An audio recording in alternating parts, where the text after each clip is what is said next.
एक महात्मा अपने आश्रम से अब उनकी उम्र हो गई थी, जाने की उम्र हुई थी। तो महात्मा ने घोषणा की कि भैया मैं अपने आश्रम का उत्तराधिकारी घोषित करना चाहता हूं। तो दो नाम सब शिष्यों ने लिखे, बोले महाराज जी ये दो लोग आपके उत्तराधिकारी बनने योग्य हैं, इनमें से किसी एक को बनाना। गुरुजी बोले किसको बनाऊं? तो गुरुजी ने दोनों की परीक्षा ली। गुरुजी ने एक एक मुट्ठी चावल चने दोनों को दे दिए और कहा कि 1 साल बाद जो ये चने मुझे लौटाएगा मैं उसको अपने गद्दी का उत्तराधिकारी बनाऊंगा। जाओ 1 साल बाद आना अपने इन चनों को लेकर के, जो मुझे वापस कर देगा ये चने 1 साल बाद मैं उसको यहां का उत्तराधिकारी बनाऊंगा। एक शिष्य ने तो अपनी जटा थी उसकी, तो जटा खोल के जटा के अंदर चने रखे और जटा बांध ली। वो 1 साल तक जटा धोनी नहीं है, चने यहीं रखे रहेंगे। 1 साल बाद जब गुरुजी मांगेंगे जटा खोल के चने दे दूंगा। और दूसरे शिष्य ने क्या किया, अपने घर जाकर के छोटे से बगीचे में उनको बो दिया। 1 साल बाद जब गुरुजी के पास जाने की तिथि लौट के आई तो पहले शिष्य ने जाकर के अपनी जटा खोल दी। लो गुरुजी आपने जो चने दिए थे ये रहे। अब वो तो सड़ गए थे, उनमें कीड़े पड़ गए, बदबू आने लगी।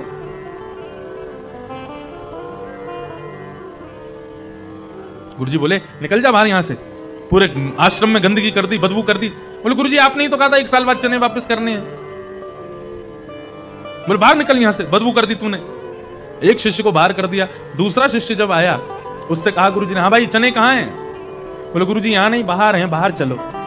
गुरुजी बाहर गए तो बैलगाड़ी में खूब सारे चने भर करके लाया। बोले गुरुजी आपने जो चने दिए थे ना, मैंने उनको बो दिया और बो करके मैंने इतने सारे चने 1 साल में बना दिए, लीजिए आप स्वीकार करो। गुरुजी ने कहा तू ही मेरा उत्तराधिकारी बनेगा, तू योग्य। पुत्र के मोह में आकर के पिता को संपत्ति नहीं देनी चाहिए, या फिर शिष्य के मोह में आकर के गुरु को संपत्ति नहीं देनी चाहिए। संपत्ति का मतलब केवल धन नहीं है, ज्ञान भी संपत्ति है। ज्ञान भी योग्य व्यक्ति को देना चाहिए, अयोग्य को नहीं देना चाहिए। तो पुत्र को पहले पात्र बनाओ, शिष्य को पहले पात्र बनाओ, तब उसको संपत्ति प्रदान करनी चाहिए। नहीं तो वो उसकी मर्यादा को भूल जाएगा, उसकी अवहेलना कर बैठेगा, उसको नष्ट कर देगा। तृतीय स्कंद में 2 भक्तों का मिलन बताया, विदुर और उद्धव। श्री विदुर जी महाराज भगवान के बड़े अनन्य भक्त हैं। एक बार भगवान शांति दूत बनकर के कौरवों के पास गए। बहुत ध्यान से सुनिए सब लोग, इधर देखो, एकाग्र चित्त से कथा सुनो। भगवान शांति दूत बनकर के कौरवों के पास गए। कौरवों ने भगवान को मनाने के लिए, लुभाने के लिए, आकर्षित करने के लिए खूब व्यवस्थाएं की।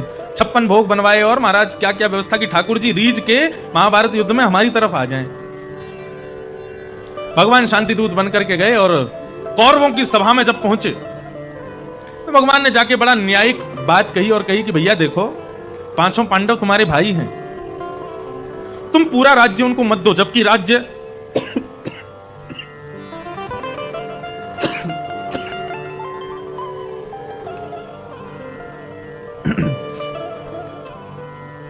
राज्य पांडु महाराज का है। पांडु महाराज ही यहां के राजा थे।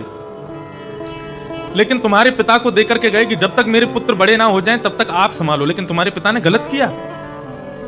पांडव बड़े हो गए तो उनको कुछ नहीं दिया और अपने पुत्रों को ही राजा बनाने में लगे। चलो जो कुछ भी हुआ, लेकिन अब न्याय होना चाहिए और न्याय यह है कि 5 पांडवों को 5 गांव दे दो।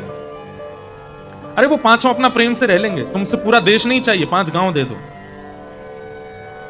दुर्योधन कहने लगा महाराज शरीर में यदि एक फोड़ा हो जाए और हम कहें एक ही तो है, अब इसको क्यों हटा मैं? देखते ही देखते बार बार उसका स्पर्श करेंगे, फिर कहीं और करेंगे, देखते देखते पूरे शरीर पर फोड़े हो जाएंगे।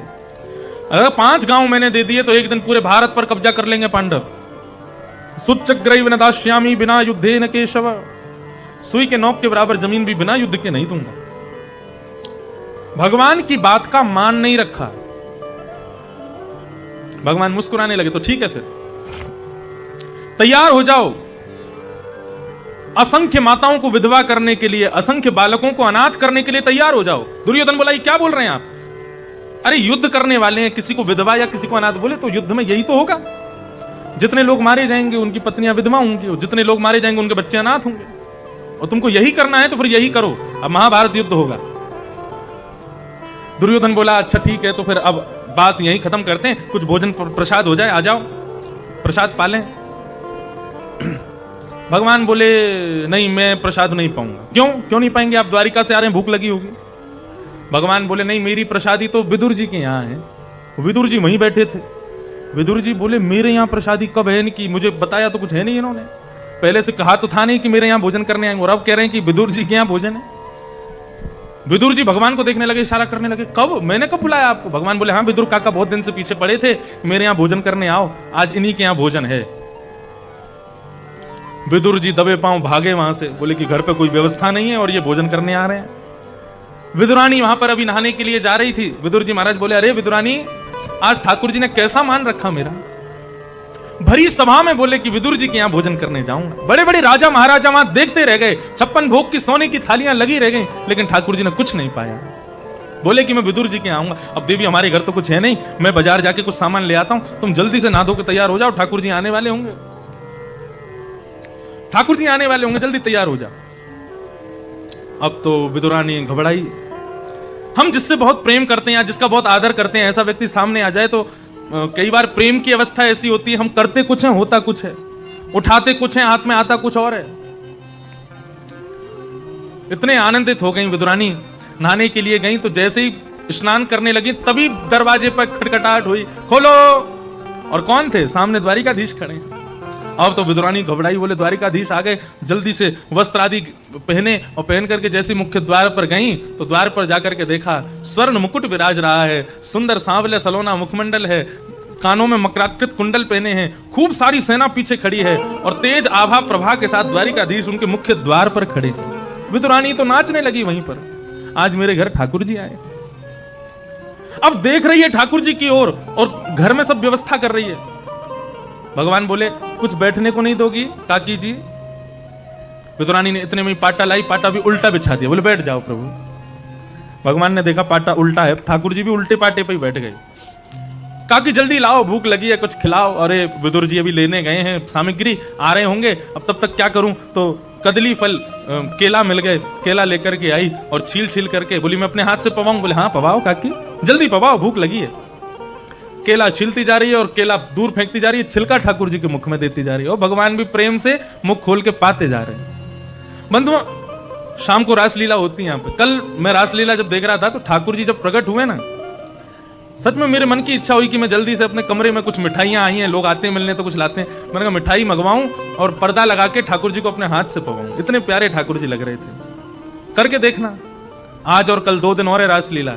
जो ठाकुर जी यहाँ विराजते हैं, अपने हाथ से उनको प्रसाद घर से बना, अब सब लोग ले आओगे तो कहीं खाएंगे, लेकिन जिसका बहुत भाव हो अपने घर से कुछ बना के लाओ। यहाँ जो ठाकुर जी मुकुट पहन लेते हैं तो पूर्ण ठाकुर जी हैं वो, उनको ठाकुर जी समझ के प्रणाम करो, अपने हाथ से कुछ पवाओ।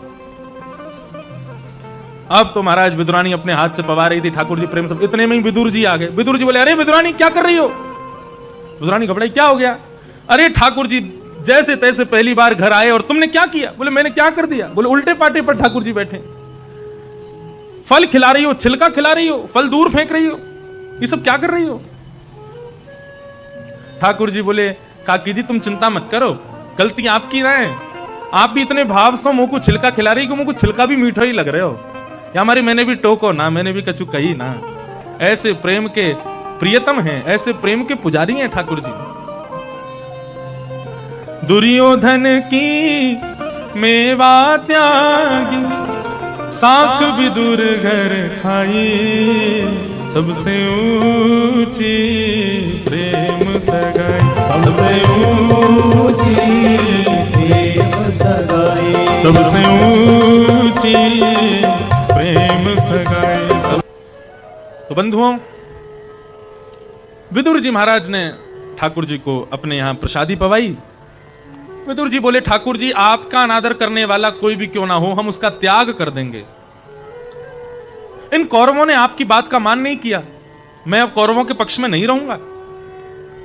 विदुर जी गए और अपने धनुष बाण कौरवों के यहां छोड़ करके, पहले तो कहा कि आप दुर्योधन को या तो समझा दो, लेकिन धृतराष्ट्र का पुत्रों के प्रति जो प्रेम है उससे कैसे निकले? दुर्योधन को नहीं समझा सकते हैं, बल्कि दुर्योधन आकर के उल्टा सीधा बोलने लगा। विदुर जी महाराज ने धनुष बाण छोड़ दिए, बोले कि महाराज अब क्षमा करना, मैं जा रहा हूं, अब मैं आप लोगों की तरफ नहीं रहूंगा। दुर्योधन बोले वो तो हमें पता था अब तुम पांडवों की तरफ जाओगे। विदुर बोले आपका नमक खाया है, गद्दारी नहीं करूंगा, धनुष बाण छोड़ के जा रहा हूं, मैं युद्ध में ही नहीं रहूंगा। और श्री विदुर जी महाराज कौरवों के पक्ष को छोड़ करके अपनी पत्नी के साथ तीर्थ यात्रा पर चले गए। बंधुओं, रावण तब तक सुरक्षित था जब तक विभीषण थे उनके पास, और कौरव भी तब तक सुरक्षित थे जब तक विदुर जी थे उनके पास।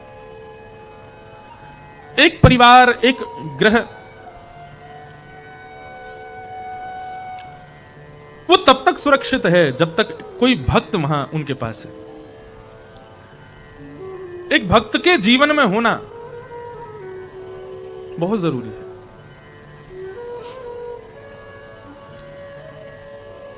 विदुर जी महाराज तीर्थ यात्रा करते हुए वृंदावन पहुंचे। वृंदावन में उनको उद्धव जी मिले, भगवान के सेनापति। उद्धव जी को देख करके विदुर जी ने पूछा कि उद्धव, द्वारिकाधीश कैसे हैं? उद्धव ने बताया, बोले विदुर, द्वारिकाधीश अपनी लीला पूरी करके स्वधाम चले गए। अब धरा धरती से वे अपनी लीला संवरण करके जा चुके हैं।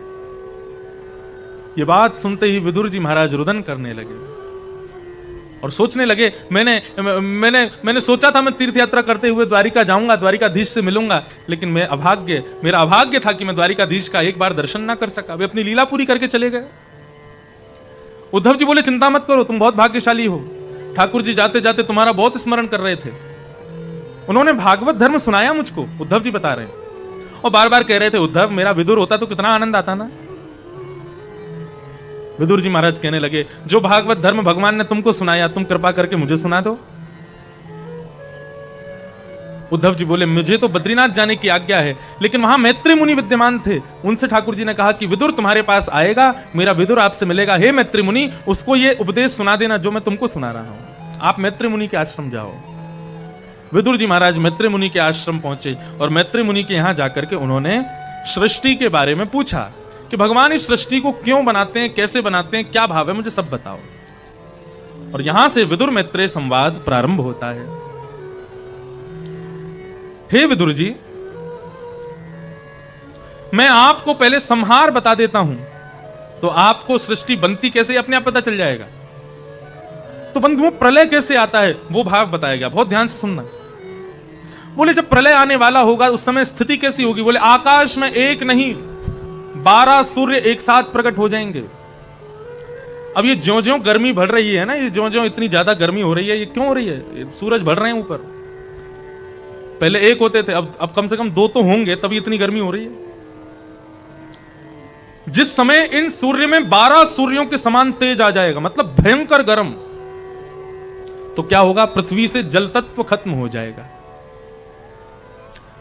हमारे भैया जी, समर्थ सदगुरु भैया जी महाराज, वो जब भी उनके पास बैठो वो यही तो कहते हैं, बोले कि मानव पछताएगा एक दिन।